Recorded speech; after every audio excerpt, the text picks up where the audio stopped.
What up, world? It's Machiavelli the Don back with another reaction, y'all, on three people eaten alive on camera, deadly animals. If you're new to the channel, don't forget to hit that subscribe bell. Yeah, y'all, this is another hot one, y'all. Deadly animals. Stay tuned. War in Ukraine raged. 23-year-old Russian Vladimir Popov decided to leave his home country of Russia. He wanted to avoid compulsory conscription into the armed forces. It was not the life he wanted for himself, and his father, Yuri, didn't want his son to risk his life fighting in battle. Because of this, the two of them moved to Egypt. They left behind Vladimir's mother, who remained at the family home in Balashika, near Moscow, and Vladimir's girlfriend, Anastasia. They headed to Egypt's Red Sea coast. They were finding their feet, enjoying the quiet life. Vladimir found work online as an IT consultant. It was the perfect way to work remotely from the comfort of his own home. The arrangement seemed to be working for the young man and his father, but it wouldn't be long before tragedy would strike. On the 8th of June 2023, just months after moving to Egypt, Yuri and Vladimir walked down to the sea next to Dream Beach Hotel at the Egyptian resort of Hurghada. This picturesque town stretches for almost 30 miles along the Red Sea coastline. The location is stunning. White and golden sandy beaches line the turquoise waters. Luxury yachts and motorboats moor up just offshore, and holidaymakers soak up the sun from the comfort of their sunbeds. Vladimir thought he had struck gold by moving to such a beautiful location. He entered the water that fateful day, heading out for a swim that was to be his last. The calm sea was inviting, the air temperature warm, and the water cool. Vladimir swam outwards from the beach in the safe swimming zone. Several other bathers were enjoying the water at the same time. Then there was a shout. Someone had seen something. Everyone's worst nightmare was coming true. Something that we all think about when we enter the water. The clear image of a dorsal fin breaking through the surface. Everyone made a mad dash for the beach, but as Vladimir turned to swim back to shore, he felt a sharp tug on his leg and let out a cry in pain. What followed was a devastating and truly shocking attack. Not often is an animal attack witnessed by hundreds just meters from the victim, but that's exactly what happened to Vladimir. As people heard Vladimir's cries, they stood up from their seats and looked out across the water. Just 20 feet from the beach, Vladimir was being thrashed around by a huge shark. As he was briefly let go, people could see the terrifying dorsal fin circling the young man. Then he was dragged underwater. He fought back, though. He could be seen trying to push the shark away from him, but it was too agile, too quick. It was too powerful. There was a crashing and a bubbling, a boiling of the water as Vladimir was dragged out of sight. The large gray body of the shark arched out of the water. Vladimir's legs were seen kicking in the air above the surface as he was tumbled and turned upside down. He was spun in circles like a washing machine. Then he resurfaced again. Dizzied and disoriented, Vladimir began to make a few strokes towards the shore. How terrified he must have felt, not being able to see the shark, knowing it was somewhere below him, knowing that it was likely coming back for more, circling around his legs before coming in for the kill.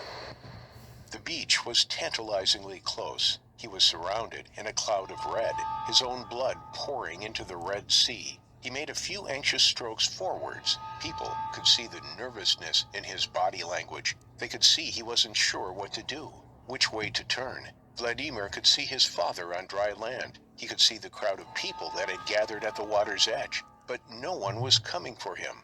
"Papa," he cried out, "help me." But there was nothing his father could do. A rescue boat was launched by lifeguards as soon as the attack unfolded. They motored towards Vladimir as he bobbed in the water for a few heart-stopping seconds. Then the shadow of the enormous shark emerged beneath him once more. It hadn't finished with him yet. Its jaws opened wide as it came up from below. It grabbed Vladimir again, this time around his torso, and dived deep underwater with the young Russian in its jaws. Witnesses reported seeing Vladimir's limp and lifeless body resurface again and again as the shark continued to consume him.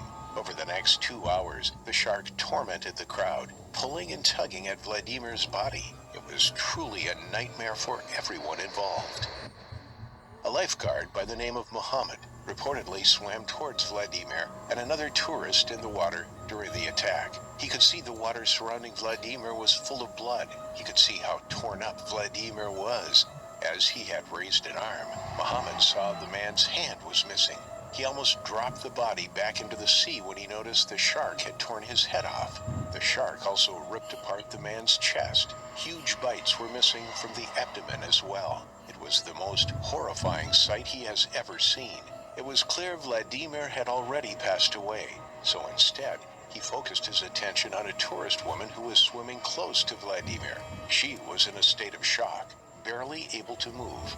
Muhammad grabbed her under the arms and pulled her back to the shore. There she was comforted and tended to by beachgoers. When the shark had had its fill, authorities were able to capture it. They dragged long nets out behind speedboats and circled the shark. It became trapped and was pulled to shore. It was an enormous tiger shark, measuring 10 feet long. Its distinctive markings were visible across its powerful body. As it was pulled onto the sand, its fate was now sealed. A crowd gathered around to see what a killer shark looks like. Then they began beating it, holding metal bars and wooden sticks. Men began hitting the shark repeatedly across its head and face. The shark attempted to get away, its body powerless on dry land. It flapped its tail and writhed around, desperate for water. After both brutal deaths, the tiger shark was opened up. Inside her stomach were some of Vladimir's remains. It was a gruesome discovery. Vladimir's head and several other body parts were inside the belly. But another discovery may have explained her aggressive behavior and the reason for the devastating attack. Inside her were baby sharks. Tiger sharks lay eggs internally, which then hatch inside the mother. The babies survive inside her until they are ready to be born around 16 months later. Marine expert and fellow Russian Dmitry Orlov came to his own conclusion about what happened and why the shark attacked Vladimir. He believed that being so large and heavily overloaded, her typical prey may have been too quick for her. It was far easier for her to hunt humans who were relatively slow and defenseless in the water. However, biologically and ecologically, this doesn't seem to make sense. But Dmitry believed that his tiger shark was no stranger to human flesh. The year before Vladimir's death, a tiger shark attacked 2 female tourists, an Austrian and a Romanian, in the same location. Other experts have claimed that the shark's behavior may have been influenced by the rising sea temperatures of the Red Sea. She could have been migrating to the Gulf of Suez and cooler waters. Following the attack, Yuri spoke of his son's death. He held no grudge against the Egyptian government and remarkably said that it was tragically Vladimir's destiny to be eaten by the shark. An unusual comment, but one that likely made dealing with his son's death easier to handle. Back in Russia, Vladimir's mother learned of the terrible events. Her son had moved to Egypt to avoid a premature death. He had his whole life ahead of him, and now his mother's world came crashing down. After the forensic examination of Vladimir's body and his remains, Yuri was given permission to cremate him and return the ashes to his homeland of Russia, Vladimir's final resting place. As for the shark, authorities wanted the huge specimen preserved. Perhaps it could serve as some form of education for visiting tourists and locals alike. A team of 5 embalming experts took on the task of mummifying the shark so that it could be put on display in the local museum. The Red Sea has been plagued by shark attacks over the decades. Maybe now it is time to do something about them, as overfishing is removing sharks' prey sources such as large fish like tuna. They turn to other potential prey to satiate their appetite. Moving closer to shore, these incredible predators are more likely to attack again than ever before. Perhaps the Red Sea resorts should install shark nets to protect bathers, a tactic that has proved effective in other parts of the world. Following Vladimir's attack, the beaches were closed. The sea emptied as tourists left the resorts. But a couple of days later, the local government deemed the waters safe again. Speedboats and safety divers maintained presence along the coastline.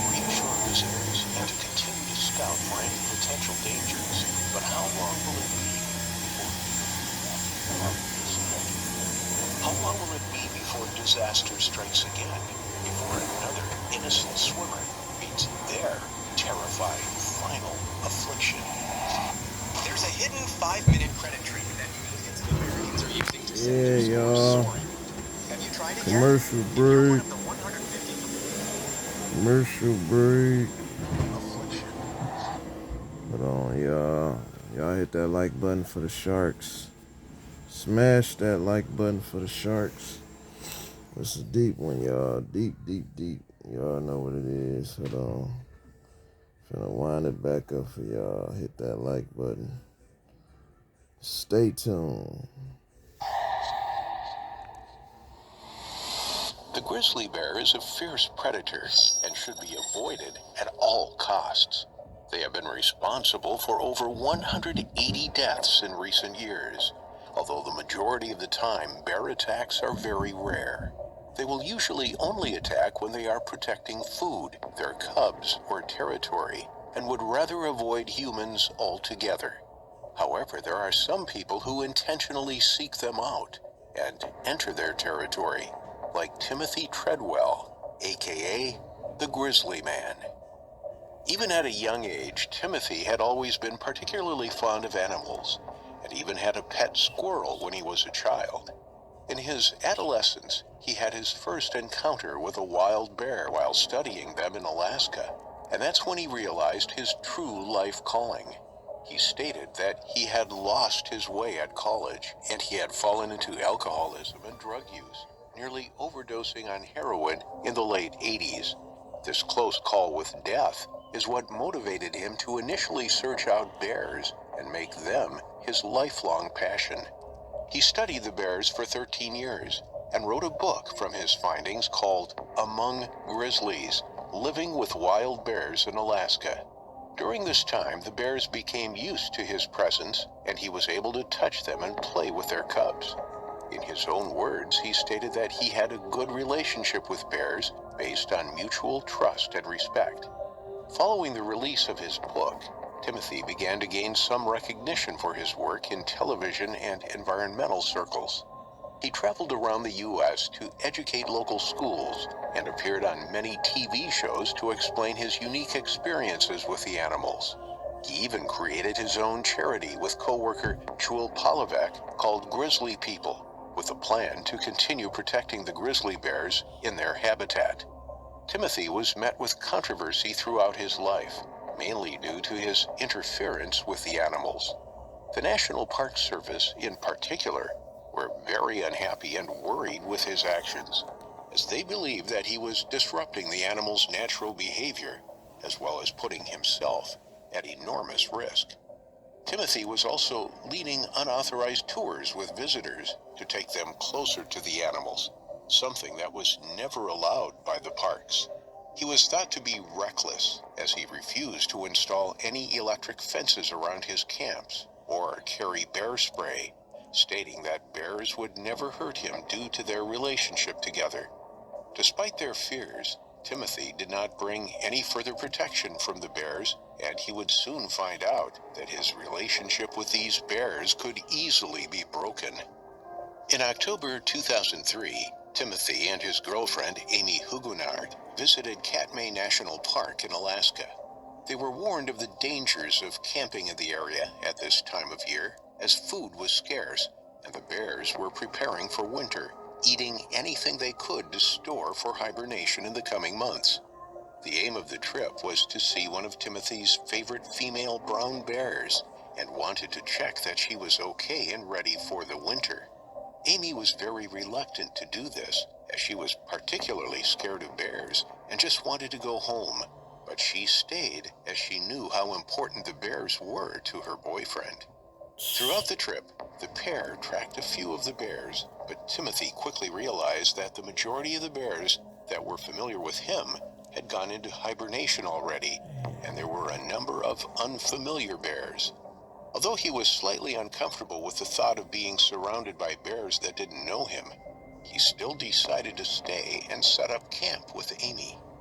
On October 5th, the pair were setting up their video camera to get some more footage of the bears. The setup was nearly complete. The camera was on and recording audio, but the lens cap was still in place, providing no visuals as of yet. Soft rain sounds can be heard as Amy prepares the equipment from inside the tent. Suddenly, Amy calls out to Timothy asking him if he's still out there as she can't hear him. Then the screaming begins. Timothy was screaming to Annie to get out of the tent and to escape as he was torn apart by the large 28-year-old male bear.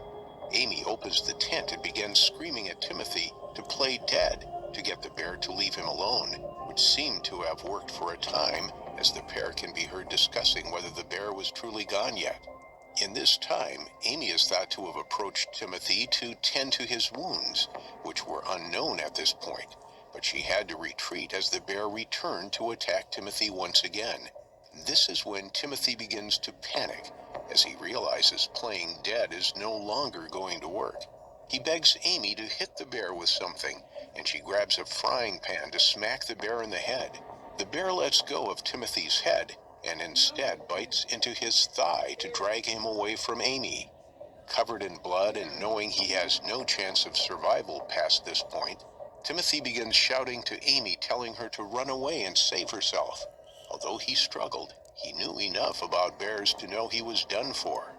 Unlike other victims of bear attacks, he didn't go into shock during the attack and was fully aware the entire time he was eaten alive by the animal that he loved so much. The bear was silent, aside from sporadic growls and grunts. The only real sound that could be heard during this ordeal is the sound of Timothy desperately trying to escape. His screams of agony and the dull sound of his body being dragged across the dirt away from his camp. Unfortunately, Amy still didn't leave. She was frozen with fear and in shock from the horrifying scene. She was already terrified of bears and had just witnessed her worst nightmare. She wasn't familiar with the area, being brought to the park by Timothy, and had no idea how to get back to civilization. On the tape, you can hear her suddenly begin to scream. It was a scream similar to that of a wounded animal, as she realized what she had just witnessed, as well as her situation. Unfortunately, her screams only brought the bear right back to her to finish the job, and Amy was also mauled to death by the same bear. The next morning, air taxi pilot Willie Fulton arrived at Kaflia Lake to transport the pair out of the area. He looked around and thought he could see Timothy shaking a tarp to get his attention, but when Willie called out, there was no response. He decided to hike up the path, but quickly turned around as he felt like something wasn't right. Once he reached his plane, he turned around and saw something that made his blood turn cold. Through the fog, a large, nasty-looking brown bear was staring at him, just aside from the path that he had just followed. He quickly climbed back into his plane and set off, hoping to scare the bear off with the engine so that Timothy and Amy would be able to pass through without meeting the bear. He kept his eyes on the bear and could see him slowly eating something. Willie circled the campsite 15 to 20 times, each time trying to get a better look at the bear and what it was eating. That's when he realized that the bear was eating a human rib cage. Horrified, he called the park rangers and asked them to come and survey the area, as he believed something had happened to the bear. A group of rangers arrived and began to trek up to the campsite, with Willie guiding them. They spotted a couple of bears on their way up, but as the bears ignored them, they continued without an issue. Suddenly, one of the rangers shouted, "Bear," alerting the others to the animal about 20 feet away.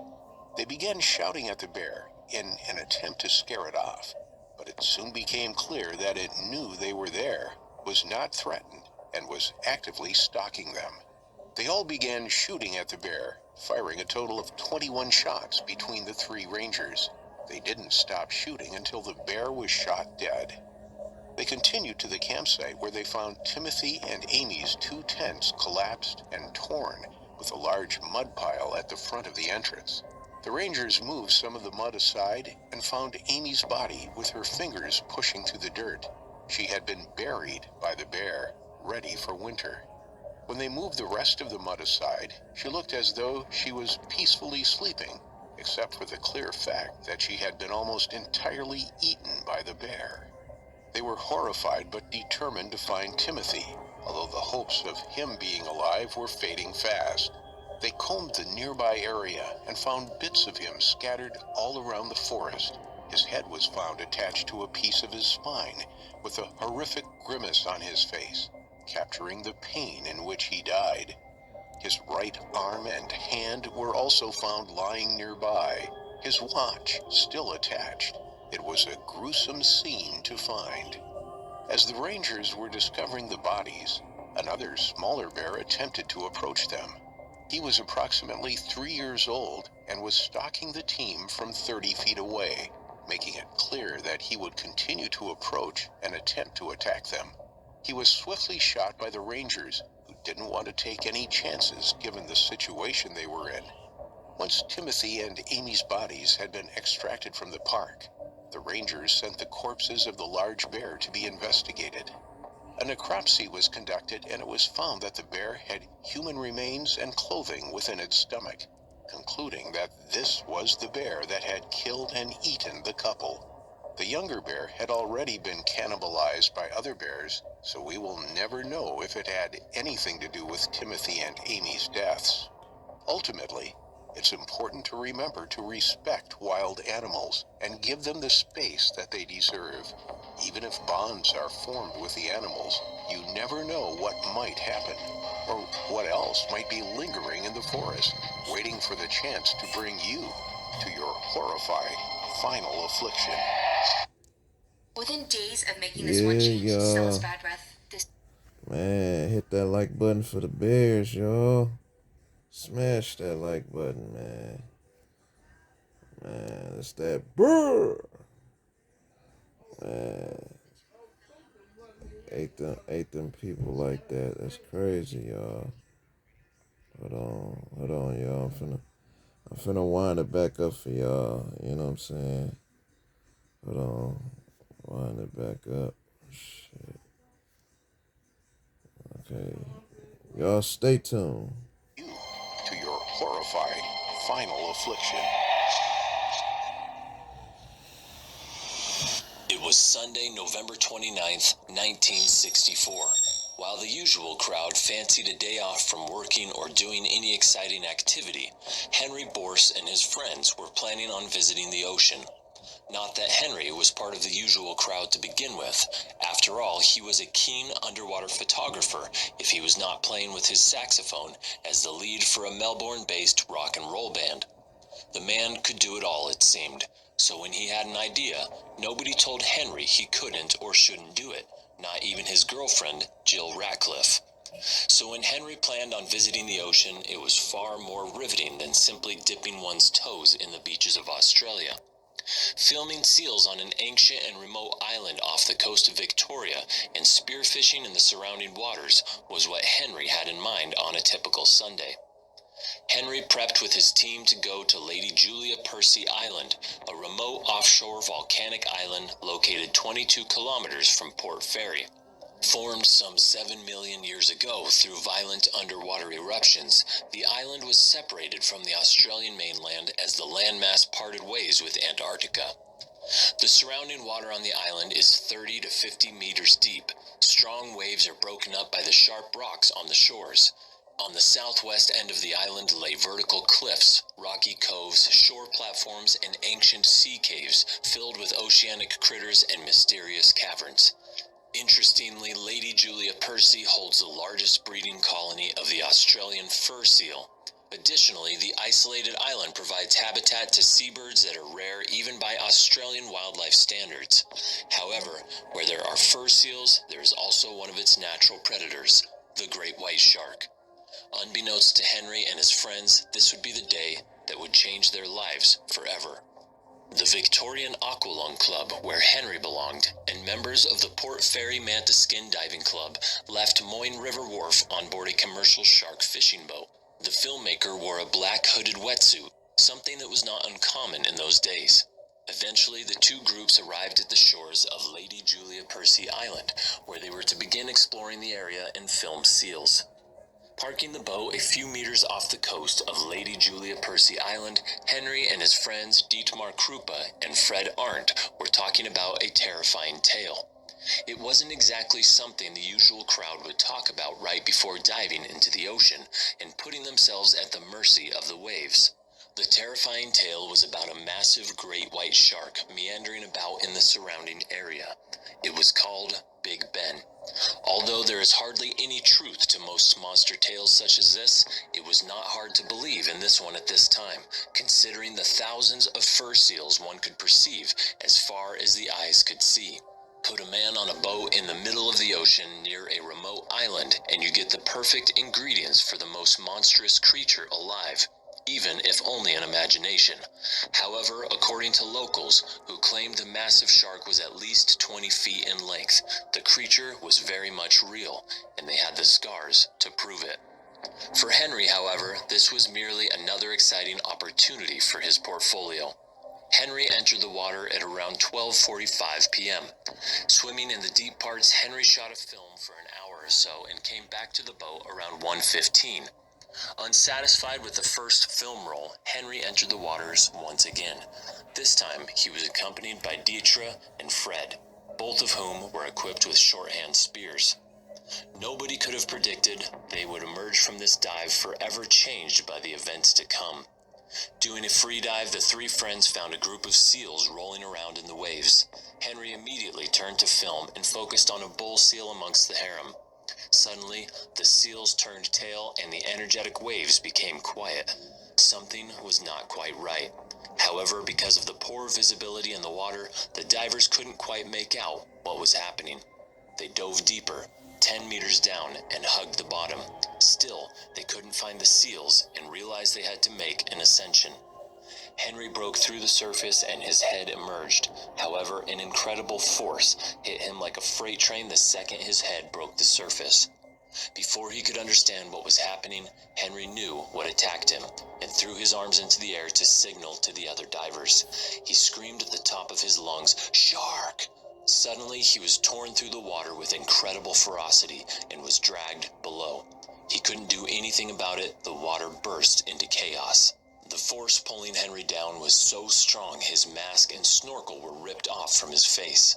And then from there, in a split second, he caught a glimpse of the marauding perpetrator. It was a great white shark. It was Big Ben. The creature had latched itself onto his leg. It shook him like a dog shaking someone's old slipper. Henry desperately tried reaching for the creature's eyes, but its large snout was getting in the way. He felt the searing pain of the shark's teeth puncturing his calf as he scrambled his hand across its face. Beyond the pain, there was a more pressing matter. Henry was drowning. He had been holding his breath for around 45 seconds as the onslaught continued. He was suffocating as the massive creature tugged at him and rolled him from side to side. Henry could remember the conversation he had on the boat about Big Ben. He was filled with fear and desperation. And then suddenly, the tugging and rolling stopped. Henry could almost sense a moment of peace. He swam towards the surface and broke through, gasping for as much air as he could. He groped around his left leg, but it was not there anymore. The shark had torn it away. Despite the immense shock, Henry managed to muster his focus. Dietmar and Fred reached Henry. However, he wasn't out of the woods yet, because the shark was back for more. Gaining a taste for Henry, the creature approached him again, eager for another bite at the defenseless filmmaker. However, Dietmar and Fred fought the beast off using their small hand spears. The shark came back at least 5 times, and each time, Dietmar and Fred fought against it. The creature was so persistent in coming at Henry, the hand spears were warped in the scuffle. Eventually, the dive boat sped towards the commotion. Jill grabbed the safety line, and eventually Henry was brought onto the boat. Henry immediately received first aid on the boat. As he bled profusely, the other divers brought him to the center and swiftly applied a tourniquet to his injury. Even though there were still members on the island, Henry's case was much more urgent. The captain decided to head towards the hospital and come back for the other members of the island later. The captain immediately called for help and a blood transfusion. When they arrived at Port Fairy, there was already an ambulance waiting with a few liters of blood. According to the doctor, Henry lost 3.5 liters of blood in the attack. He was rushed to Warrnambool Hospital. There were two main theories that sprung up from the incident. Firstly, according to Dietmar, Henry was petting a dog at the beach and on the boat. The dog's scent was carried over to Henry, prompting the shark to attack him. The other theory was that Henry was wearing a wetsuit lined with the color yellow. According to experts and two Australian universities, sharks are colorblind, but they are keenly aware of contrasting objects. Under the murky waters of Lady Julia Percy Island that day, the yellow color markings on Henry's swimsuit would have been a stark contrast to the surrounding waters, possibly attracting the attention of one of the great white sharks. However, many people argue that the chances of being attacked are far less than being lost at sea. After all, bright colors help with getting found by rescue teams. Nevertheless, Henry was attacked viciously despite being surrounded by seals. He was lucky to be alive. Eventually, Henry made a full recovery and was back in the waters after a few weeks.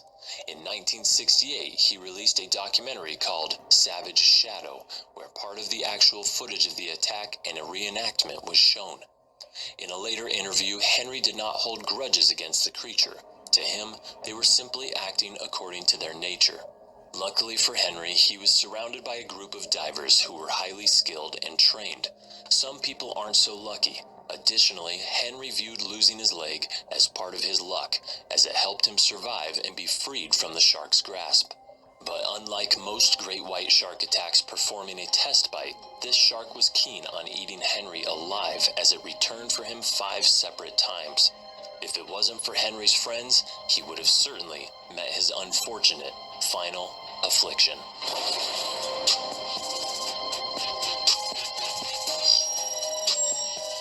Yeah, y'all. Yeah. Yeah. That's about them sharks, y'all. Hit that like button.